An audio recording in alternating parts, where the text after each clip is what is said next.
ধর্ষণ করেছে নুরা সহ 4-5 জন যে বখাটে ছেলে আছে তারা, কিন্তু তাদেরকে শেল্টার আসলে কে দিয়েছে? আমরা জানি ইউপি মেম্বার এবং বিএনপির যে ইউনিয়ন সহ সভাপতি আছে উনি কিন্তু বিষয়টার হচ্ছে মীমাংসা করে দিয়েছে। এখন উনি কোন স্বার্থে একটা ধর্ষণের মতন সেন্সিটিভ কেসের মীমাংসা করে দেয় এইভাবে, যে যে কিনা মাজলুম আছে এবং যাকে ধর্ষণ করেছে তার পরিবারকে হুমকি দেওয়া আছে তাকে বাড়ি ছাড়তে হবে। এবং দেখুন, বাড়ি ছাড়ার পথে কিন্তু বাবা তার মেয়েকে নিয়ে মেয়ের খালার বাড়িতে যাচ্ছিল, সেই পথে নুরা সহ সেই যুবকরা আবারও তাকে বাবার সামনে থেকে, এখন কিন্তু আর কিন্তু গোপনে আড়ালে আবডালে বা কোথাও খাপটি মেরে লুকায় কিন্তু হচ্ছে আর ধর্ষণ হচ্ছে না, সরাসরি আপনার হচ্ছে আত্মীয় স্বজনের সামনে থেকে মেয়েকে হচ্ছে অপহরণ করে প্রকাশ্যে ধর্ষণ করে আবার হত্যা করে ফেলে রাখা হচ্ছে। তাহলে এই যে এই দায় কি তাহলে বিএনপির উপরে বর্তায় না? বিএনপির একজন যে নেতাকর্মী যে কিনা সেই অপরাধীকে শেল্টার দেওয়ার কারণে কিন্তু আরেকবার ধর্ষণ হওয়ার পরিবেশ তৈরি হলো। এবং শুধু ধর্ষণই না, মানে মোট কথা দেখুন, জালিমের হাতকে আসলে শক্ত করেছে এখানে। এবার বারবার যদি ধর্ষণের মতন ঘটনার মধ্যে বিএনপি নেতা কর্মীদের আমরা কানেক্টিভিটি পাই, তাহলে এই দায় কি সরকার নিবে কিনা বা ব্যক্তির দ্বারা সরকার নিবে কিনা, এটা আমার প্রশ্ন।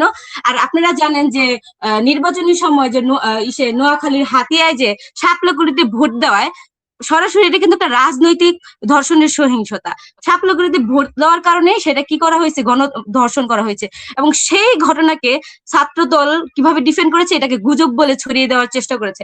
এবং তারা বারবার বিভিন্ন ধর্ষণের ঘটনাকে তারা যদি সমাধান করার ইচ্ছা থাকে, তারা সমাধান না করে বরং যে ঘটনাগুলো কিনা হচ্ছে ধরেন ভাইরাল হয়ে যাচ্ছে এবং সেগুলোকে ধামাচাপা দেওয়া যাচ্ছে না। আপনারা দেখুন, আমেনার ঘটনাকে ধামাচাপা দেওয়ার চেষ্টা করা হয়েছে।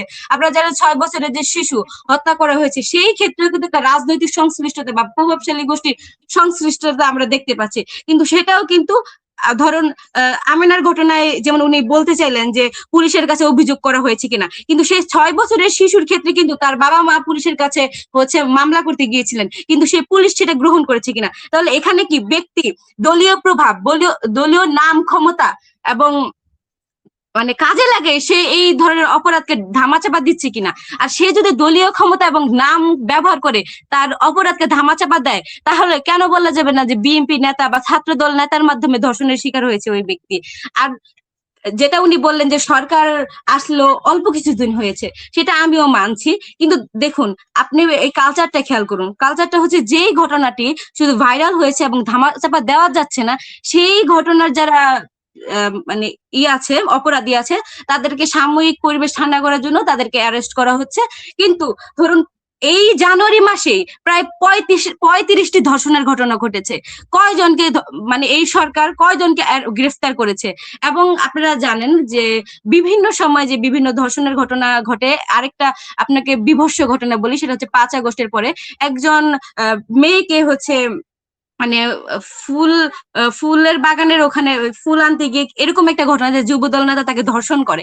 তো এই যে শিরোনামগুলো বারবার একদম নাম ধরে উঠে আসছে 5 আগস্টের পরবর্তী সময় এবং বর্তমান সময়ে, যে দেখা যাচ্ছে যে ধর্ষণের ঘটনাগুলো বাড়ছে। এখন আমি আরেকটা কথা বলি, সেটা হচ্ছে ধরেন কিছু কিছু ধর্ষণের ঘটনা শুধু তার বিকৃত যৌন চাহিদা পূরণ করার জন্য একটা পুরুষ ধর্ষণ করে, এটা আমি ধরে নিলাম। এবং সব ধর্ষণের ঘটনা রাজনৈতিক সংশ্লিষ্টতা নাই, সেটা যদি আমি ধরেও নিই, তারপর আপনি খেয়াল করেন যে কেন তাহলে এরকম ওপেনলি বাবার সামনে থেকে মেয়েকে ধরে নিয়ে অপহরণ করে ধর্ষণ করে পুনরায় হত্যা করা হচ্ছে এবং শেল্টার দিচ্ছে ক্ষমতাসীন।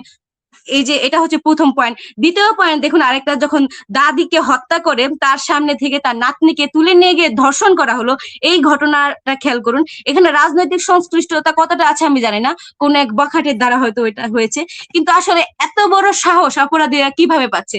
সামহাও বাংলাদেশের প্রত্যেকটা জায়গায় এমন একটা মেসেজ চলে গেছে যে আপনি যদি ক্ষমতাসীন হন, আপনি যত বড় অপরাধ করেন, আপনাকে বিচারের মুখোমুখি করা হবে না।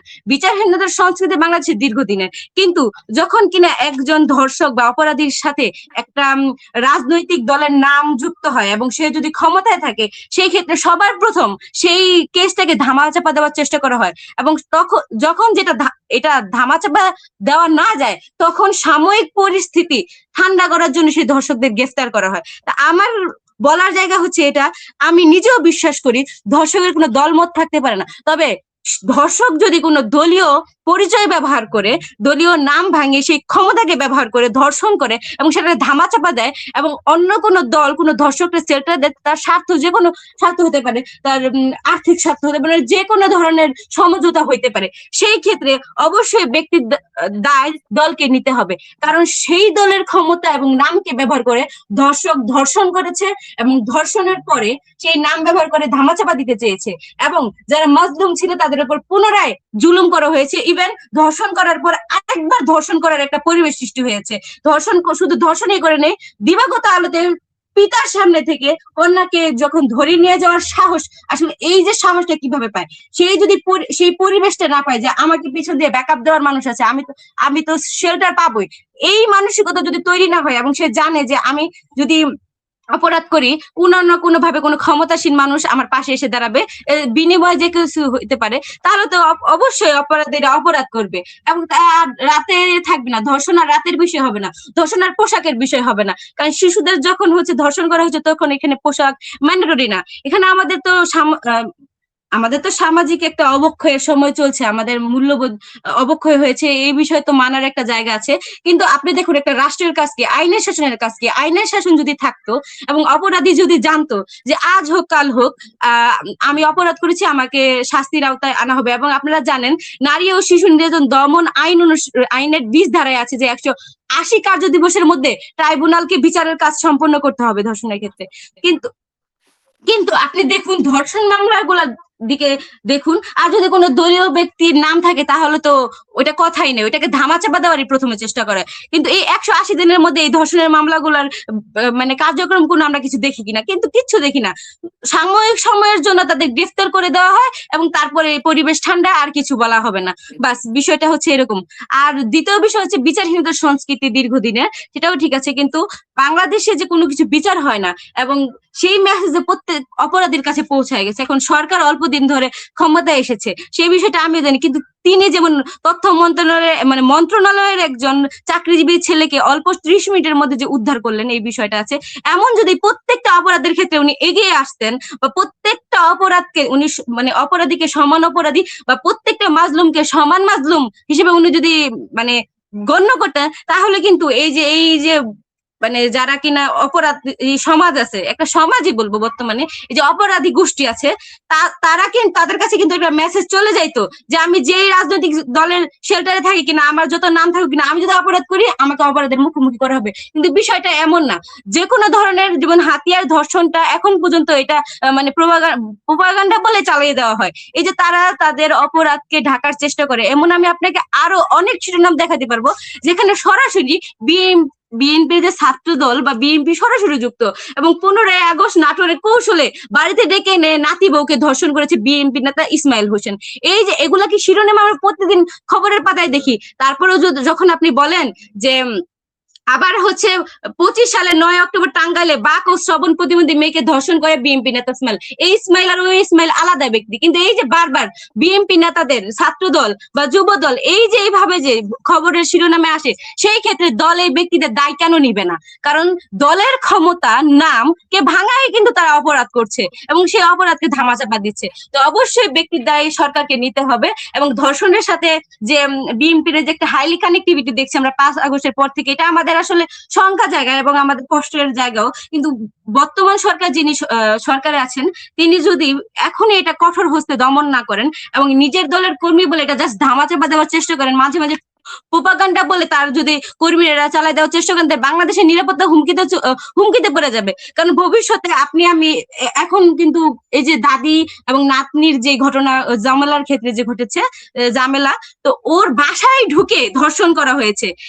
এই যে আপনি ধরেন বিভিন্ন দলীয় কারণে যে শেল্টার প্রাপ্ত মানুষগুলো বারবার এই যে সংস্কৃতি চলে আসছে, এবং পূর্বেও এরকম আমরা দেখেছি যে দলীয় নাম ব্যবহার করে, ধরেন বিএনপিরই ধরি, তার কারণ আওয়ামী লীগের সময় কিছু পথভ্রষ্ট লোক তারা আওয়ামী লীগের নাম ব্যবহার করে ধর্ষণ করেছে, এখন বিএনপির নাম ব্যবহার করে বিএনপির হয়তো কিছু নেতা কর্মী, এবং সব নেতা কর্মী যে মানবিক মানে মূল্যবোধ যে সমান হবে এমন না। কিন্তু আপনার দলে আপনি এমন মানুষকে সংযুক্ত করেছেন, সে আপনার নাম ব্যবহার করছে, আপনার ক্ষমতা ব্যবহার করছে, এবং সে যখন অপরাধ করে তখন এই দায় আপনি নেবেন, এটা হতে পারে না। আর দ্বিতীয় বিষয় হচ্ছে যখন 5 আগস্টের পর থেকে আমরা এই যে ধর্ষণের ঘটনাগুলো ঘটেছে, সামহাও একটা মেসেজ চলে গেছে যে একটা এই যে ক্ষমতা সার্কেলের মধ্যে আমি আছি এবং আমি ধর্ষণ করেছি, কিন্তু কোনো না কোনো ভাবে আইনের ফাঁকফোকর ব্যবহার করে, ক্ষমতা ব্যবহার করে আমি হচ্ছে এই বাড়ি থেকে চলে আসলাম। তখন কিন্তু সবার কাছে, অপরাধীদের কাছে একটা মেসেজ চলে গেছে যে অপরাধ করলে আসলে আইনের ফাঁকফোকর দিয়ে ক্ষমতা ব্যবহার করে বের হয়ে চলে আসা যায়। এই জন্য এখন যারা কিনা কোনো নামের সাথে যুক্ত না, তারাও অপরাধ করছে ওপেনলি, একদম মানে প্রকাশ্য দিবালোকে তারা অপরাধ করছে। এবং যেমন নুরার মতন ব্যক্তিরা, তারা যদি সরাসরি ধরেন বিএনপির কর্মীও না, কিন্তু তারা কিন্তু ধর্ষণ করছে এবং শেল্টার নিয়েছে কিন্তু বিএনপির নেতা কর্মীদের। তো এই বিষয়টা আসলে নুরুজ্জামান ভাই কিভাবে বলবেন, আমি আসলে ওনার কাছ থেকে এই মানে উত্তর আশা করবো আর কি। ধন্যবাদ।